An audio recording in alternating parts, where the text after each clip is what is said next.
So here's the real question. How much money do you need to quit your job and walk away with confidence? Not a fantasy number, not some manifest your millions nonsense. I'm talking about your personal freedom number, the amount that lets you leave your 9 to 5 and still sleep well at night. Hey, I'm Murad and I haven't quit my job yet, but I'm planning to do it next year.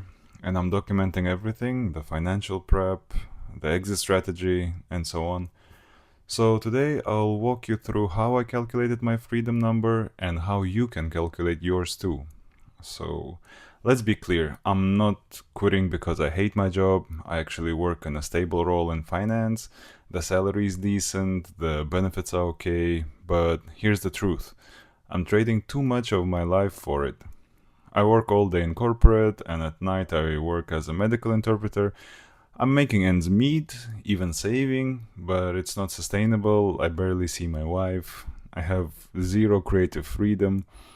And I've realized something. I don't just want to make money. I want to design a life I actually enjoy living. And that's why I've set a clear goal: quit my corporate job next year and move to Vietnam, where I'll teach English, live with low costs, and focus on what matters most to me.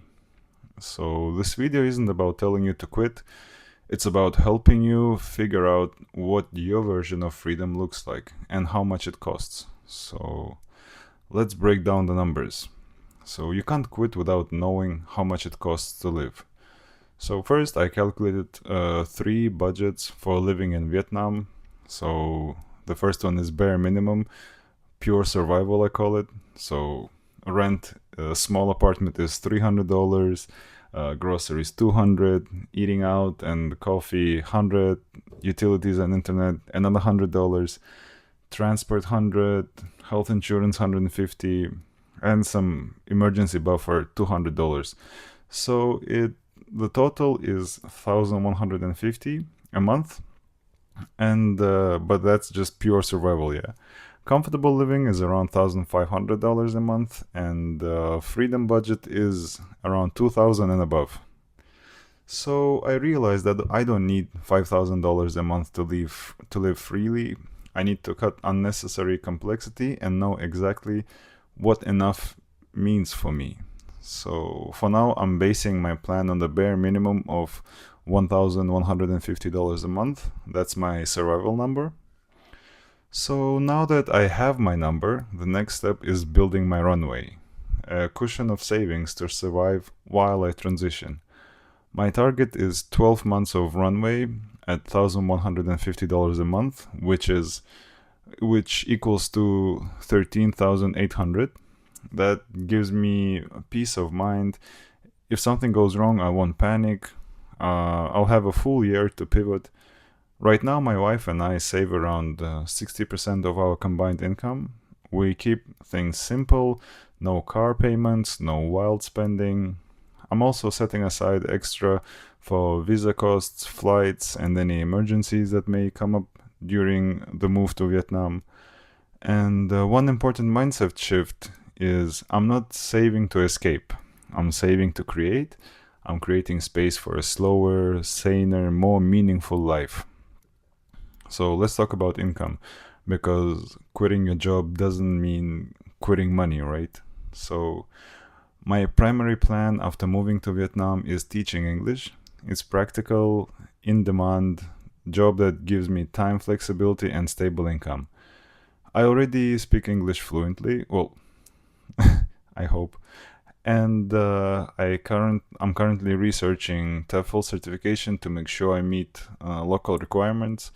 In Vietnam, English teachers typically earn between 1,200 to $2,000 a month, depending on the city, hours, and school. That's more than enough to cover my minimum expenses. And on top of that, I'll keep working part time as a medical interpreter remotely, just a few hours a week to keep the income flow steady. And of course, I'm building this YouTube channel. It's not making money yet, but I see it as a long term creative project that may grow into something meaningful. I'm not depending on one job anymore. I'm building a life with multiple small income streams, enough to buy back my time. So, Here's how you can figure out your number. It's simpler than it sounds. So step number 1 is track your real spending. Go through the last 3 months. What do you actually spend per month? Step number 2 is choose your lifestyle level, survival, comfort, or freedom. But the point is to be honest here. And step number 3 is pick your safety margin. 3, 6, or 12 months of savings, then plug in your numbers. If you spend around 1,800 a month and want a 6 months runway, that's about $10,800 in 6 months. That's your freedom number. Add 10 to 20% for emergencies, and now you've got a realistic exit plan.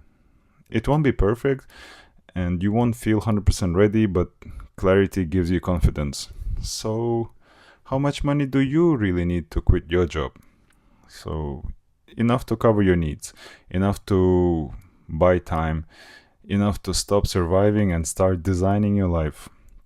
I haven't quit yet, but I will. I'll take you along every step of the way. If this video helped you, hit that like button, subscribe, and drop a comment below. So let's normalize talking about freedom. Let's plan smarter, not just harder. I'm Murad, and this is my journey to retire by